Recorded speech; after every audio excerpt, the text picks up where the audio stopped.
মালটা বা যে কোনো লেবু জাতীয় গাছে একটা কমন সমস্যা আসে, পাতা কুঁকড়ে যায় বা পাতা পোকার দ্বারা এফেক্টেড হয়ে কিন্তু পাতা কুঁকড়েও যায়, আবার পাতা মানে খোয়া খোয়া হয়ে যায়, ভেঙে ভেঙে যায়। তো এই সমস্যাটা যখন আসে তখন কিন্তু গাছের গ্রোথ নষ্ট করে দেয়। এমনকি গাছটাতে যে কচি পাতাগুলো এসেছে সে পাতাগুলো কিন্তু খেয়ে ফেলছে। এই সমস্যাটা কিন্তু প্রায় ছাদ বাগানে দেখাই দেয়, আর আমরা তখন সমস্যায় পড়ে বুঝতে পারি না এর কি পরিচর্যা নেব। তো এই গাছটা মাস 6 হয়েছে।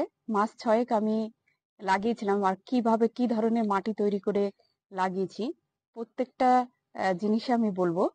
আর 6 মাস এর মধ্যে আমি আর কোনো যত্ন নিইনি, পর্যাপ্ত পরিমাণ মাটিতে খাবার দিয়েছিলাম, সেই খাবারেই এই গাছটা কিন্তু এতটা বড় হয়েছে।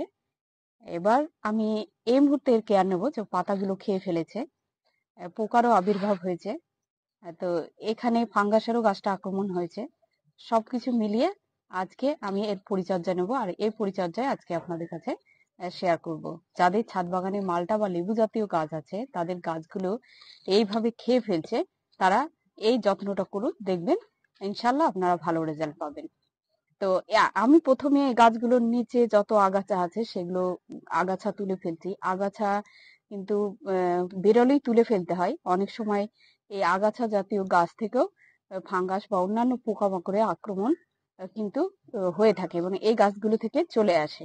তো এই গাছগুলো আমাদেরকে সরিয়ে ফেলতে হবে। আর গাছটা যে মাটি থেকে যে নিউট্রিশনটা পাবে সেটা এই গাছগুলো অনেকটাই খেয়ে নেয়। আর যেহেতু এটা প্রথমেই বড় একটা জায়গাতে লাগিয়েছি, সেই জন্য হয়তো অসুবিধা হয়নি, কিন্তু আপনাদের যাদের ছোট টবে লাগান তারা অবশ্যই কোনো আগাছা রাখবেন না, আগাছা কিন্তু তুলে ফেলবেন। তো আজকে মাটির ট্রিটমেন্ট থেকে শুরু করে গাছের ট্রিটমেন্ট এভরিথিং করব। আপনারা জাস্ট আমার সাথে থাকুন। আমার চ্যানেলটা ভালো লাগলে সাবস্ক্রাইব করে দেবেন, আর বন্ধু বান্ধবদের মাধ্যমে শেয়ার করে দেবেন, কমেন্ট করতে কিন্তু ভুলবেন না। যাদের সমস্যা রয়েছে, কি উপকৃত হয়েছেন, সবকিছু এভরিথিং আমাকে কমেন্ট করে জানাবেন। আর আপনাদের কমেন্ট গুলো দেখেই কিন্তু আমি পরবর্তী ভিডিওটা বানাতে পারবো, আমার সুবিধা হবে।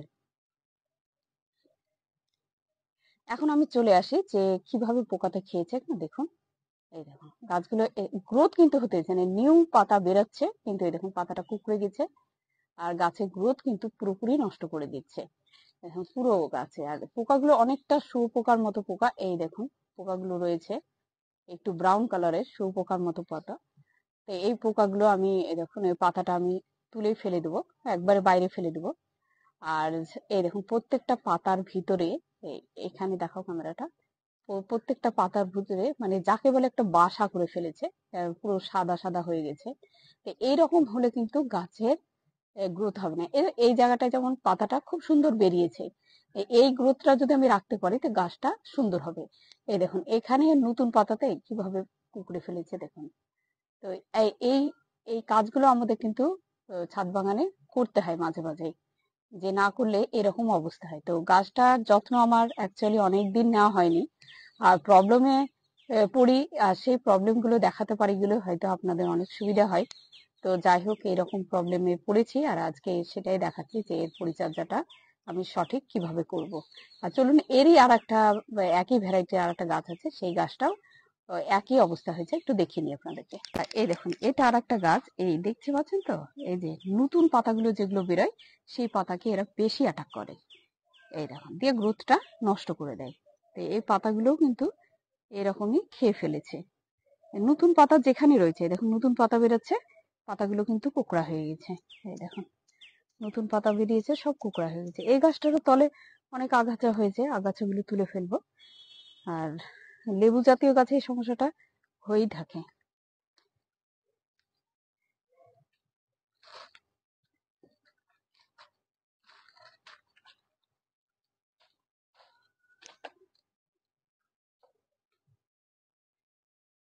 এবার আর দেখ এই মাটিতে কিন্তু অনেক শামুকেরও আর কি আবির্ভাব হয়ে যায়, ছোট ছোট সব শামুক। এই দেখুন এই জায়গায় শামুকেও কিন্তু খেয়ে ফেলে পাতা, এই দেখুন ছোট ছোট শামুক হয়েছে। তো শামুক টামুক সবই মারা যাবে। আমি আজকে ট্রিটমেন্ট করব। মাটির তলাটা খুঁচিয়ে নিচ্ছি, তাহলে যে কোনো খাবার দেওয়া বা এই দেখুন ছোট ইয়ে কেটে দিয়েছে পোকাতে। তা যখন আমি খাবার দেব কি ফাঙ্গিসাইড কি অন্য কিছু স্প্রে করব পেস্টিসাইড, তখন কিন্তু অবশ্যই মাটিতেও যদি আমি বিষ দিই, সেটা মাটিটা কিন্তু খুঁচিয়ে নিতে হবে, আর মাটির চারপাশ কিন্তু পরিষ্কার করে দিতে হবে। আর এই জিনিসগুলো মেনটেন করলে দেখবেন আপনার গাছ কিন্তু মানে খুব তত্তরিয়ে বাড়বে এবং গাছের গ্রোথও ভালো থাকবে। তো এই জিনিসগুলো আমাদের গাফিলতিতে হয়তো আমরা করতে পারি না বা সময় দিতে পারি না, তখনই গাছগুলোর অবস্থা খারাপ হয়ে যায়। তো চারপাশটা আমি ভালো করে খুঁচিয়ে নিচ্ছি। আর মাটিতেও অবশ্য পোকা হয়েছে বা অন্যান্য কিছুর আক্রমণও হয়েছে কীটনাশকের, সেই জন্য আমি এই বীজ দেব। এই বীজটার নাম হচ্ছে ফুরাডন। আপনারা যে কোনো সার বিষের দোকানে পেয়ে যাবেন। তো এটা হাফ টিস্পুন মতো আমি চারপাশে দিয়ে দিচ্ছি মাটিতে। আর মাটি গাছটা যেহেতু গ্রোয়িং ফেজ, এই সময় গাছের গ্রোথ দরকার, তা আমি এই সময় কোনো জৈব খাবার দিচ্ছি না, এখন বর্ষা ঢুকে গেছে। কারণ এই জৈব খাবার যেই দেবো আবার পোকার আক্রমণ হবে। তো এই সময় আমি একটু রাসায়নিক দিয়ে ট্রিটমেন্ট করব। ডিএপি 1 চামচ মতো চারিপাশে দিয়ে দিচ্ছি।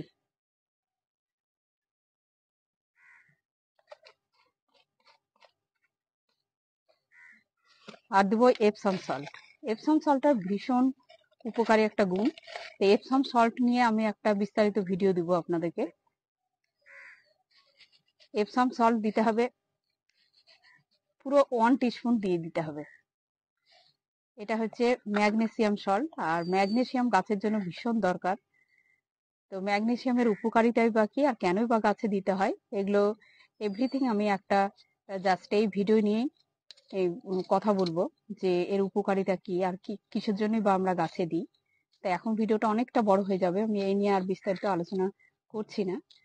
তো যা হোক, মাটিটা আমি এই প্রিপেয়ার করে ফেললাম, মাটিটা খাবারও দেওয়া হলো, আর তার সাথে আমি বিষও দিয়ে দিচ্ছি। তার ফলে যে পোকামাকড় গুলো আমাদের দরকার নেই, মানে যেগুলো গাছের জন্য ক্ষতিকারক, ছোট ছোট শামুক হয়েছে, সেই শামুক গুলো মারা যাবে। আর অন্যান্য যেসব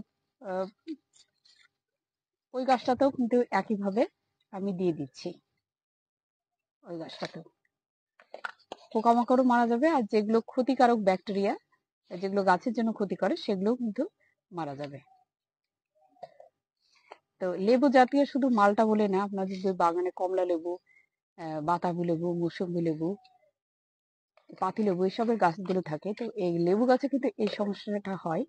তো তখনই আপনারা কিন্তু এই ধরনের ট্রিটমেন্টটা করবেন। এইটা এই এই যে একতারা বা অ্যাডমেয়ার, এই দেখতে পাচ্ছেন, এটা হচ্ছে এক ধরনের পেস্টিসাইড। এটা গাছ যেমন মানে হেলদি করে এবং মজবুত করে, এর সাথে সাথে কিন্তু মানে যত রকমের আক্রমণ থেকে, পোকামাকড়ের আক্রমণ থেকে কিন্তু গাছগুলোকে বাঁচায়, এমনকি পাতা কুঁকড়ে যাওয়া থেকেও কিন্তু রোধ করে। এটা আপনি যে কোনো নার্সারিতে পেয়ে যেতে পারেন। এগুলো দাম খুবই কম, ছোট ছোট পাউচে বিক্রি হয়। আর এটা নিয়ে এসে আপনি গাছে দিতে পারেন। তো আজকে এটা দিয়ে ট্রিটমেন্ট করব। এটার কাজ দুটোরই একই, একতারা আর অ্যাডম্যাট দুটোই একই কাজ। আপনি হয় এটা দিতে পারেন, না হয় এটা দিতে পারেন। তো দুটো প্রোডাক্ট আপনি নিয়ে এসে রাখবেন। এটা ছাদ বাগান করছেন, ভীষণ একটা উপকারী এই দুটোই পেস্টিসাইড। আর গাছ গ্রিনও রাখে, অ্যাডম্যাটটা যেমন ভীষণ গাছকে হেলদি রাখে এবং গ্রিন রাখে, আর একতারাটাও তাই, গাছ খুব মানে খুব হেলদি রাখে। তো দুটো আপনারা রাখবেন ছাদ বাগানে।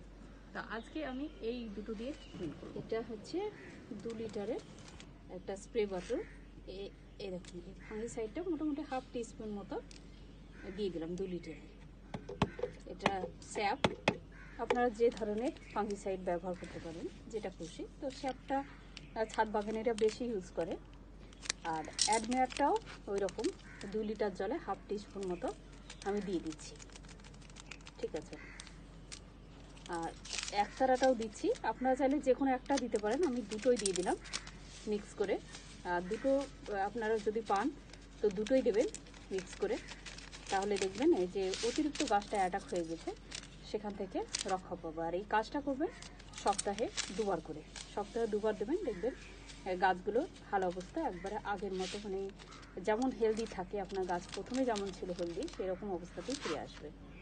তো এই কটা পরিচর্যা যদি আপনি করেন তাহলে দেখবেন গাছ মানে আবার প্রাণ ফিরে পাবে। তো এই কাজগুলোই আমরা আর কি অবহেলাতে চলে যে আমরা করতে পারি না। তো চলুন এবার স্প্রেটা আমি ভালোভাবে দিয়ে দিই পুরো গাছটায়। ভালো করে একটু ঝাঁকিয়ে নিতে হবে, ঝাঁকিয়ে নিয়ে দিতে হবে। আর স্প্রে বটল না থাকলে আপনি মগে করে করে হাত দিয়ে দিয়ে ভালো করে দিন গাছটার দিকে। আর গাছটা দরকার হলে আমি হাত লাগিয়ে ভালো করে করে হাত দিয়ে দিয়ে ধুয়ে ফেলবো।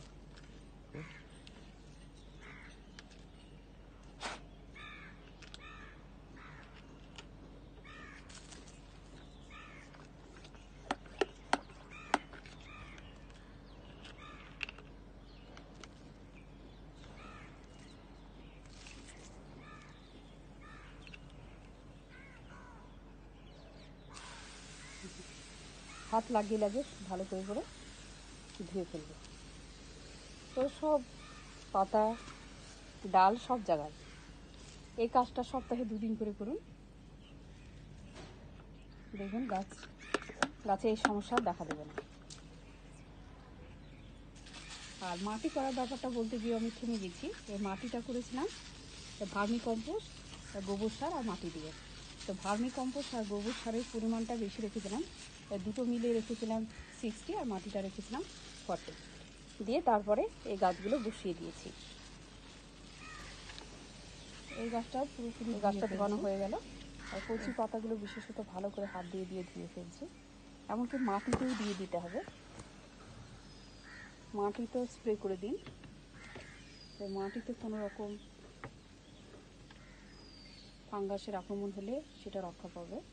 আর এই যে বিষটা দিলাম আর এই যে পেস্টিসাইডটা দিচ্ছি, মাটিতেও স্প্রে করছি, তার ফলে দেখবেন শামুক টামুক জাতীয় জিনিসগুলো যেগুলো আর কি খারাপ গাছের জন্য সে অপকারী ব্যাকটেরিয়াগুলো কিন্তু সব মারা যাবে।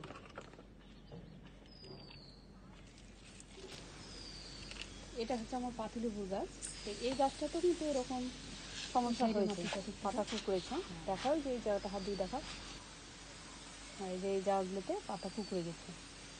তো এই স্প্রেটা সপ্তাহে 2 দিন করে দিতে হবে যাদের পাতিলেবুর গাছ আছে। এই যে এই জায়গাটা পাতাটা কুঁকড়েছে, এই যে এই জায়গাটায়। তো ধরে ধরে বেশ স্প্রে করে দিন। পাতিলেবুর গাছটায় লেবু এসেছে, প্রচুর ফুল এসেছিল, প্রচণ্ড রোদের জন্য ফুল অনেক ঝরে গেছে, না হলে এই গাছটায় প্রচুর আর কি ফল ধরে থাকতো। তো কন্টিনিউয়াস লেবু তুলছি, তার উপরেও কিন্তু অনেক লেবু আছে, পাতাতে পুরো ঢাকা পড়ে আছে। গাছটাতে যেমন পাতাও হয়েছে আর লেবুও প্রচুর হয়েছে।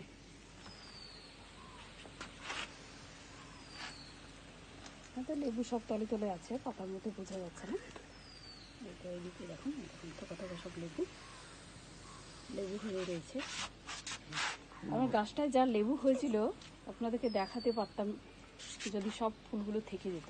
এত রোদ পড়েছিল, এরকম রোদ তো কোনোবার পড়েনি। এবার সব থেকে বেশি রোদ ছিল। এত শুধু রোদই না, এত আলট্রাভায়োলেট রেতে গাছগুলো একবারে পুড়ে শেষ হয়ে গেল, ফুল ধরে রাখতেই পারছিল না। তো এই বছর আমার ছাদে সেরকম ব্যবস্থা নেই, তো পরে আমি ব্যবস্থা করব যাতে এই প্রত্যেক বছরই তো রোদের তাপমাত্রা দেখছি বেড়েই যাবে। তো সেই রকম কিছু ছাদ বাগানটার ব্যবস্থা করতে হবে, ঘিরার ব্যবস্থা করতে হবে, একটা কাপড় দিয়ে উপরে একটা ব্যবস্থা করতে হবে। দেখুন লেবু আছে সব, তরকারিতে বেশ লেবু ফুল আসছে, আবার নতুন ফুলও আসছে। তো যাদের লেবু গাছের সমস্যা হয় এইভাবে পরিচর্যা করুন, মাটি থেকে শুরু করে গাছের পাতার উপরে এইভাবে পরিচর্যা করুন। আর সপ্তাহে সপ্তাহে যখন করবেন তখন আর মাটিতে আর বীজ দেওয়া দরকার নেই। এই যে বীজটা দিয়ে দিলাম সেটা একেবারে 6 মাস বছর পর্যন্ত থেকে গেল, আর আপনার কোনো চিন্তা করতে হবে না। তো শুধু আপনি স্প্রেটা দিন আর মাটিতেও দিন, পাতাতেও স্প্রে করুন, দেখবেন আর এই সমস্যাটা থাকবে না। তো এখানেই শেষ করছি। সুস্থ থাকুন, ভালো থাকুন। পরবর্তী ভিডিওতে আবার আপনাদের সাথে দেখা হয়ে যাবে ইনশাআল্লাহ।